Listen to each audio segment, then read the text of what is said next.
Assalamualaikum warahmatullahi wabarakatuh. Halo semua, kami mahasiswa aktif semester 3 di Universitas Negeri Gorontalo jurusan Kesehatan Masyarakat kelas C. Di video kali ini, kami kelompok 2 akan menjelaskan tentang jenis-jenis tes laboratorium. Itu ada tes gula darah sewaktu, tes darah samar, dan juga tes kolesterol. Video ini kami buat untuk memenuhi tugas mata kuliah Biomedik 2 dengan dosen pengampu Ibu Andi Mursyida Escape Nurse MKes. Saya Santri Netuage dengan NIM 811423098 akan menjelaskan tentang pemeriksaan gula darah sewaktu. Nama saya Febrina Sari Mulyaningsih dengan NIM 811423066. Nama saya Nurul Hovifah Jailani dengan NIM 811423108. Nama saya Nesa Dwi Anggraini dengan NIM 811423045. Nama saya Oktaviani Rauf dengan NIM 811423119. Perkenalkan, nama saya Variani Gandura dengan NIM 811423025. Perkenalkan, saya Alia Rahmatia Akili dengan NIM 811423020. Pemeriksaan gula darah sewaktu adalah pengukuran kadar glukosa dalam darah yang dilakukan kapan saja tanpa memperhatikan waktu makan terakhir. Gula darah adalah kadar glukosa yang terdapat dalam darah yang berfungsi sebagai sumber energi utama bagi tubuh dan dipengaruhi oleh pola makan, aktivitas fisik, serta fungsi hormon insulin. Masalah gula darah dapat dialami oleh semua rentang usia, mulai dari anak-anak hingga lansia, dengan risiko tinggi pada usia parubaya dan lansia akibat faktor seperti obesitas, riwayat keluarga, pola makan tidak sehat, serta gaya hidup kurang aktif. Selanjutnya yaitu nilai normal tes gula darah sewaktu adalah di bawah 200 mg per desiliter. Namun untuk hasil yang akurat memerlukan tes lain seperti tes gula darah atau HbA1c untuk memastikan keakuratannya. Dan juga kita harus mengonsultasinya kepada dokter dan perlu mengevaluasinya. Kadar gula darah normal pada orang dewasa baik perempuan maupun laki-laki yaitu sama nilainya dari 70 hingga 100 mg per desiliter. Nah, jadi berikutnya yang akan saya bahas adalah dampak dari kadar gula darah berlebih dan kadar gula darah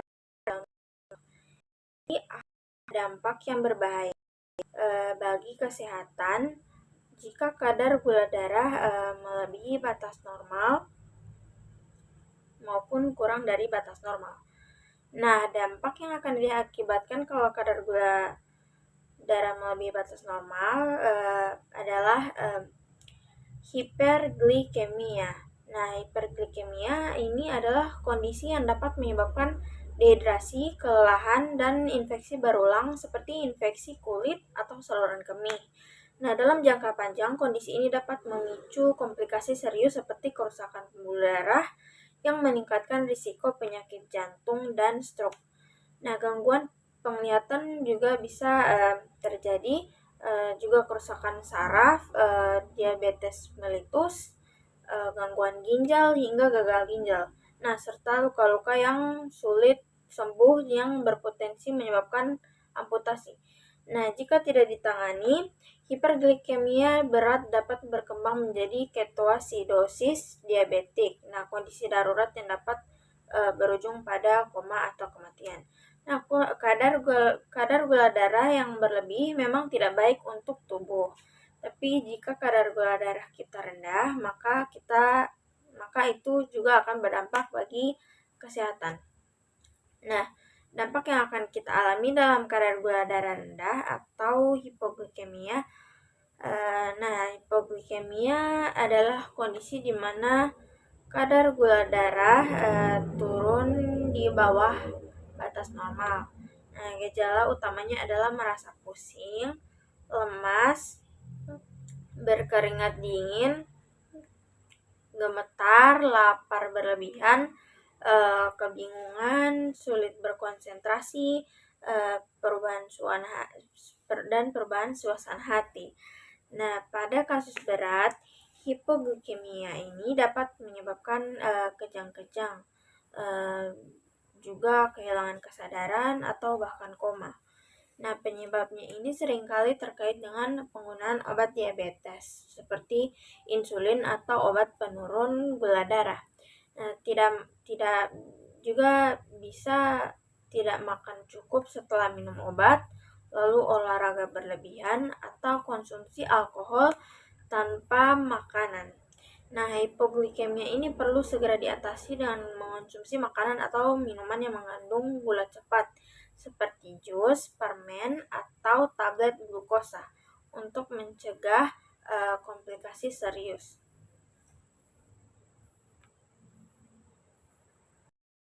Tes darah samar adalah pemeriksaan laboratorium yang bertujuan untuk mendeteksi adanya darah dalam tinja atau feses yang tidak terlihat secara kasat mata. Nah, tes ini berperan penting dalam deteksi dini kanker kolorektal, pendarahan saluran cerna, dan anemia. Pada tahap awal penyakit, jumlah darah dalam tinja biasanya sangat kecil, sehingga hanya dapat dideteksi melalui pemeriksaan ini. Nah, metode yang digunakan mencangkup imunokimia yang memiliki sensitivitas dan spesifisitas lebih tinggi dibandingkan metode tradisional seperti tes benzidin dan guaiac. Selanjutnya, kondisi normal darah dalam tinja. Pada kondisi normal, tinja mengandung 0,5 sampai 1,5 ml darah yang setara dengan 2 mg hemoglobin per gram tinja. Nah, jika kadar hemoglobin melebihi 2 mg per gram tinja, ini dianggap tidak normal dan menunjukkan adanya perdarahan patologis di saluran cerna. Kemudian, jika hasil positif pada tes darah samar tinja, dapat mengindikasikan beberapa kondisi medis termasuk yang pertama, kanker kolorektal. Penyakit ini disebutkan sebagai salah satu penyebab utama kematian akibat kanker. Yang kedua, perdarahan gastrointestinal atau GI, yaitu perdarahan di saluran cerna, terutama di usus besar. Perdarahan ini mungkin berasal dari luka, polip, atau peradangan. Yang ketiga, anemia. Perdarahan kecil yang tidak terlihat secara kasat mata dapat menyebabkan kehilangan darah kronis, yang kemudian mengarah pada anemia. Seperti yang sudah dijelaskan tadi bahwa ada beberapa dampak jika pendarahan dalam tinja tidak normal, dengan penyakit yang lebih spesifiknya adalah kanker kolorektal. Karena kanker kolorektal ini merupakan suatu keganasan yang bermula dari jaringan mukosa usus besar yang secara struktur terdiri dari kolon atau bagian terpanjang dan rektum atau bagian kecil terakhir sebelum anus. Kementerian Kesehatan Republik Indonesia tahun 2016 menyatakan bahwa insiden kanker kolorektal menduduki urutan ketiga atau 1,8 juta per tahun dari seluruh jenis kanker di dunia, di mana di Indonesia kejadian kanker kolorektal pada tahun 2020 mencapai 8,6% kasus, serta kanker kolorektal ini juga merupakan penyebab kematian kedua terbanyak sebesar 881.000 kasus. Prevalensi dan tingkat kematian yang disebabkan oleh kanker kolorektal meningkat seiring bertambahnya usia. Secara epidemiologis, sebesar 94% insiden kematian akibat kanker kolorektal terjadi pada umur 50 tahun atau lebih. Nah, pada umur 50 tahun, tingkat insidensi kanker kolorektal meningkat 15 kali lebih tinggi dibandingkan mereka yang baru berusia 20 tahun hingga usia 49 tahun. Di sini kami akan menjelaskan tentang tes kolesterol. Tes kolesterol adalah pemeriksaan darah yang mengukur kadar kolesterol dalam lemak lain, yaitu lipid, di dalam tubuh. Pemeriksaan ini biasanya dilakukan menggunakan sampel darah yang diambil setelah pasien berpuasa selama 9-12 jam. Tujuan tes kolesterol yaitu yang pertama, untuk mengetahui kadar lemak dalam darah. Kedua, membantu dokter mengevaluasi risiko seseorang terkena penyakit jantung dan pembuluh darah. Yang ketiga, memonitor efektivitas pengobatan atau perubahan gaya hidup untuk menurunkan kolesterol. Tes ini biasanya melibatkan profil lipid yang mencakup beberapa komponen, yaitu kolesterol total, mengukur jumlah total kolesterol dalam darah, LDL, kolesterol jahat yang dapat menumpuk di pembuluh darah, HDL, kolesterol baik yang membantu mengangkut kolesterol jahat kembali ke hati, dan trigliserida, yaitu jenis lemak yang berasal dari makanan yang disimpan sebagai energi cadangan. Adapun nilai normal kolesterol, hasil tes kolesterol diberikan dalam miligram per desiliter atau mg per dl. Berikut adalah nilai normal untuk masing-masing komponen. Yang pertama, kolesterol total. Normalnya itu sekitaran 200 mg per desiliter. Batas tinggi 200 sampai 239 mg per desiliter. Tingginya yaitu 240 mg per desiliter. Kolesterol total adalah gambaran keseluruhan kadar kolesterol dalam darah. Semakin tinggi nilainya, semakin besar risiko terkena penyakit kardiovaskular. LDL atau kolesterol jahat. Optimalnya bersekitaran 100 mg per desiliter.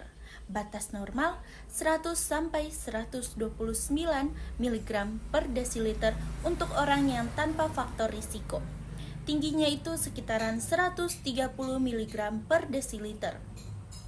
LDL adalah kolesterol yang dapat menumpuk di dinding pembuluh darah, membentuk plak yang menyempitkan aliran darah dan meningkatkan risiko serangan jantung atau stroke. HDL yaitu kolesterol baik. Idealnya itu sekitaran 60 mg per desiliter. Rendahnya itu 40 mg per desiliter untuk pria, 50 mg per desiliter untuk wanita. HDL membantu membersihkan LDL dari pembuluh darah. Semakin tinggi kadar HDL, semakin baik perlindungan terhadap penyakit jantung.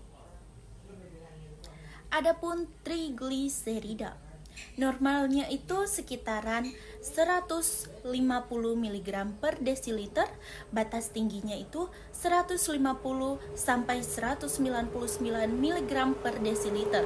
Tingginya itu sekitaran 200 sampai 499 mg per desiliter. Sangat tingginya itu sekitaran 500 mg per desiliter. Trigliserida adalah lemak dari makanan yang disimpan dalam tubuh sebagai cadangan energi.